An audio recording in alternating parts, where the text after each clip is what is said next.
ህዝባዊ ወያኔ ሓርነት ትግራይ ህወሓት የኢትዮጵያ መንግስት ሌላ ዙር ጦርነት ለማካሄድ ግልጽ እንቅስቃሴ እያደረገ ነው ሲል ከሶ የዓለም አቀፉ ማህበረሰብ ይህንን እንቅስቃሴ እንዲያስቆምም አሳስበዋል። በኢትዮጵያ የሚገኘው የአውሮፓ ህብረት ልዑክ 22 የአውሮፓ ህብረት ሀገራትና ኖርዌይ ደግሞ ከመጪው አጠቃላይ ምርጫ በፊት በፕሪቶሪያው ስምምነት ፈራሚዎች መካከል ፖለቲካዊ ንግግር እንዲቀጥል በጋራ ባወጡት መግለጫ ጠቁመዋል። ህወሓትና የምዕራቡ ዓለም ሀገራት ኤምባሲዎች ይህንን ያሉት የትግራይ ጦርነት ያስቆመው የፕሪቶሪያው ስምምነት 3ኛ ዓመትን ለማስመልከት ጥቅምት 23 ቀን 2018 ዓ.ም ባወጧቸው የተለያዩ መግለጫዎች ነው። የዘላቂ የተኩስ አቁም ስምምነቱ አንዱ ፈራሚ የሆነው ህወሓት በፕሪቶሪያው ስምምነት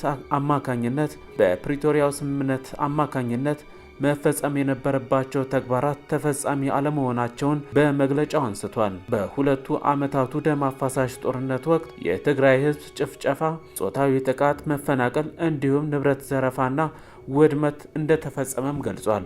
ይህንን ጉዳት ያስከተለው ውጊያ ለማስቆም ከ3 ዓመት በፊት የፕሪቶሪያው ስምምነት መፈረሙን ያስታወሰው ህወሓት ይሁን እንጂ ጦርነቱ በዝምታ ዘር ማጥፋቱ ቀጥሏል ሲልም በዚህ 5 ዓመታት ቆይታ ውስጥ ያየውንና ይሁን እንጂ ጦርነቱ በዝምታ ባለፉት 5 ዓመታት ዘር ማጥፋቱ ቀጥሏል ሲልም ወቅሷል። በዚህም ምክንያት የተፈናቀሉ ሰዎች መመለስ አለመቻላቸውም እንዲሁም ወራሪ ሲል በጠራቸው ኃይል ስር የሚኖረው የትግራይ ህዝብ እየተገደለ እየታፈነና በማንነቱ ምክንያት እየተሰቃየ መሆኑንም በማንሳት ወንጅሏል። የፍትህና የተጠያቂነት ሂደት እንዲሁም የጦርነቱ መነሻና አፈታቱን በተመለከተ ፖለቲካዊ ንግግር አልተጀመረም ሲልም በስምምነቱ መሰረት መፈጸም የነበረበት አንዱ ተግባር አለመከናወኑም አስታውሷል። በአጠቃላይ የፕሪቶሪያው ስምምነት እንደተጠበቀው ውጤት ሳያመጣ 3 ዓመታትን ደፍኗል ሲል ተናግሯል። ለዚህም የኢትዮጵያ መንግስትና በስምምነቱ ሂደት የተሳተፉ አካላትንም ወቅሷል። በሌላ በኩል የፌዴራል መንግስት ፕሪቶሪያ ላይ የተስማማበትን ስምምነት መፈጸም አለመቻሉን እንደ አንድ ምክንያትም ጠቅሷል። አደራዳሪ አካላት፣ አህጉራዊ ተቋማትና ግለሰቦች ስምምነቱ በተፈረመበት መንፈስና በተጀመረበት ፍጥነት እንዲሄድ መከታተል ላይ ያሳዩት መዘናጋትም ለስምምነቱ በተሟላ ሁኔታ ላለመፈጸም አስተዋጽኦ ማድረጉንም አንስቷል። ህወሓት የፌዴራል መንግስት የተጣሉበትን ግዴታዎች ካለመፈጸም ባሻገር ስምምነቱን የሚጥሱ ተግባራት ላይ ተጠምዶ እንደሚገኝ በግልጽ ከሷል። በትግራይ ህዝብና ብሔራዊ ተቋማቱ ላይ ተከታታይ የፕሮፓጋንዳ ዘመቻ እንዲሁም ስም ማጥፋት ማካሄድ ህወሓት በፌዴራል መንግስት ተፈጽሟል ያላቸው ተግባራት ሲሆኑ የፌዴራል መንግስት ታጣቂዎች በመመልመል በማሰልጠንና በማደራጀት የትግራይ ህዝብ እርስ በርሱ እንዲዋጋ እየሰራ ነው ሲልም ከሷል። ከዚህም አልፎ የፕሪቶሪያው ስምምነት የሚያፈርስና ሌላ ዙር ጦርነት ለማካሄድ ግልጽ እንቅስቃሴ በማድረግ ላይ ይገኛል ሲልም ጠቁሟል። ህወሓት የፌዴራል መንግስት ሌላ ዙር ጦርነት ለመክፈት የሚያደርገው እንቅስቃሴ በሁሉም መልክ በጣም የከፋ ነው ሲልም ተናግሯል። የሚያስከትለውም ጥፋት በመጥቀስ አስጠንቅቋል። መንግስት በጦርነት የሚሟላ ፍላጎትም ሆነ የሚፈታ ልዩነት እንደሌለ አውቆ የፕሪቶሪያው ስምምነት እንዲፈጸም ኃላፊነቱን እንዲወጣና የፖለቲካ ንግግርን እንደ መፍትሄ እንዲወስድም አሳስበዋል። የዓለም ማህበረሰብ በበኩሉ በኢትዮጵያ መንግስት እየተቀጣጠለ ያለውን ሌላ ዙር ጦርነት ለማስቆም የሚጠበቅበትን ሁሉ መፈጸም ይገባዋል ሲልም ጥሪውን አቅርቧል። አደራዳሪ ሀገራትና አህጉራዊ ተቋማትም ለሁኔታው ትኩረት እንዲሰጡ ያሳሰበው ህወሓት የአፍሪካ ህብረት ስብሰባ እንዲጠራ በድጋሚም ጠይቋል።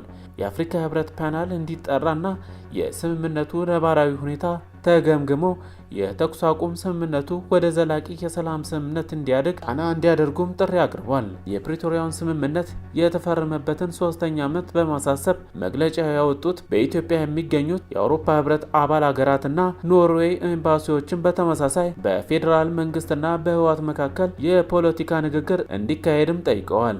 በኢትዮጵያ የሚገኘው የአውሮፓ ህብረት ልዑክ ጋር በመሆን ይህንን መግለጫ ካወጡት 22 ሀገራት መካከል ፈረንሳይ፣ ጣሊያን፣ ጀርመን፣ ቤልጂየም፣ ዴንማርክ፣ አየርላንድና ስፔን ይገኙበታል። አገራቱ ስምምነቱ ከተፈረመ በኋላ ለተከናወኑት መሰረታዊ አገልግሎቶችን መመለስ፣ ሰብአዊ አቅርቦትን ማሻሻል እንዲሁም የትጥቅ ማስፈታት፣ መበተንና መልሶ መዋሃድ ሂደት መጀመር እውቅና እንደሚሰጡትም አስታውቀዋል።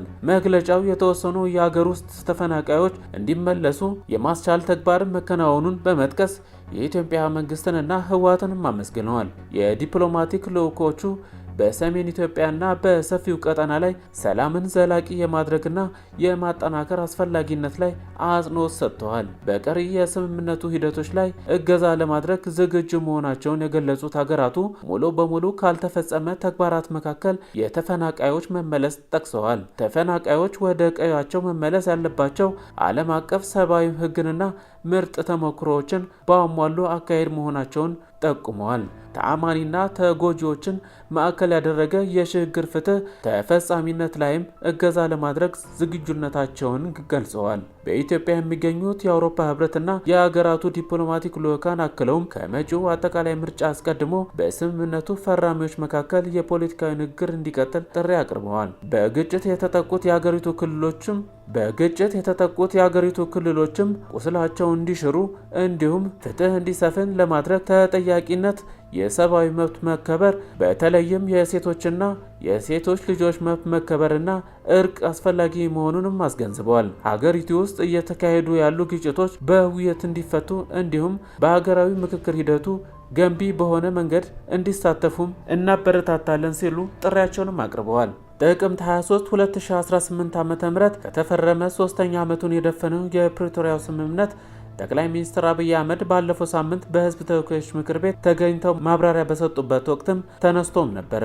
አብይ አህመድ ከስምምነቱና ከትግራይ ክልል ፖለቲካ ሁኔታ ጋር በተያያዘ የሰጧቸው ማብራሪያዎች እንዲሁ በህወሓት ላይ ወንጀላን የሰነዘሩ ነበሩ። ጠቅላይ ሚኒስትሩ የትግራይ አመራሮች መሳሪያ ደብቀው እንዳስቀመጡና በኮንትሮባንድ እያስገቡ መሆኑን እንዲሁም ታጣቂዎች እያሰለጠኑና እያስመረቁ እንደሆነም የሚጠቁሙ ውንጀላ አሰምተዋል። የትግራይ አመራሮች ከውጭ ሀገራት ጋር ምን እያደረጉ ነው ሲሉም ተመሳሳይ ምጽወት ያላቸውን ጥያቄዎችንም አቅርበዋል። በትግራይ በኩል ተጨማሪ ውጊያ አያስፈልግም፣ ትግራይ የሚደረግ ውጊያ ዓላማ የለውም፣ ዓላማ የሌለው ውጊያ ደግሞ የተሳካ ሊሆን አይችልም ሲሉ ተደምጠዋል። መንግስታቸውም ግጭት ውስጥ የመግባት ፍላጎት እንደሌለውም ተናግረዋል። ውጊያ ይበቃል፣ አያስፈልግም፣ ግድ የለም፣ ብትዋጉም አታሸንፉም፣ አይታችሁታልም ሲሉ ጠቅላይ ሚኒስትሩ ተናግረዋል። የኢትዮጵያ መንግስት በኃይል መቀየር እንደማይቻልም ተናግረዋል። በሌላ በኩል የኢትዮጵያ መንግስትና ህወሓት እና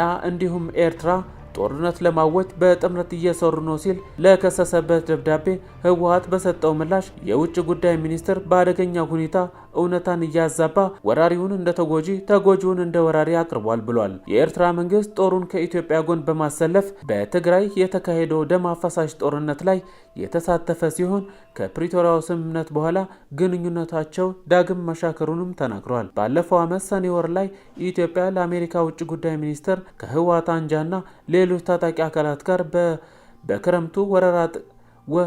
በክረምቱ ወራት ጥቃት ለመሰንዘር እየተባበሩና ቅንጅት እየፈጠሩ ነው ብላ መክሰሷ ይታወቃል። ባለፈው ዓመት ሰኔ ወር ላይ ኢትዮጵያ ለአሜሪካ ውጭ ጉዳይ ሚኒስትር ኤርትራ ከህወሓት አንጃና ሌሎች ታጣቂ አካላት ጋር በክረምቱ ወራት ጥቃት ለመሰንዘር እየተባበሩና ቅንጅት እየፈጠሩ ነው ብላ መክሰሷ መዘገቡ ይታወሳል። ይህንንም ተከትሎ ኤርትራ በሰኔ ወር አጋማሽ ላይ የኢትዮጵያ መንግስት ለጦርነት አንጃው ድጋፍ ለማሰባሰብ የከፈተውን ዲፕሎማሲያዊ ዘመቻ አጠናክሮብኛል ስትል መክሰሷ ይታወሳል። በሐምሌ ወር ደግሞ በተባበሩት መንግስታት ድርጅት የኢትዮጵያ ተወካዮች አምባሳደር ጸጋብ ክበበው የኤርትራ ጦር አባላት በኢትዮጵያ ድንበር ያሉ አካባቢዎችን ተቆጣጥረው እንደሚገኙና የከፋ ጥሰቶች መፈጸማቸውንም ጠቁመዋል።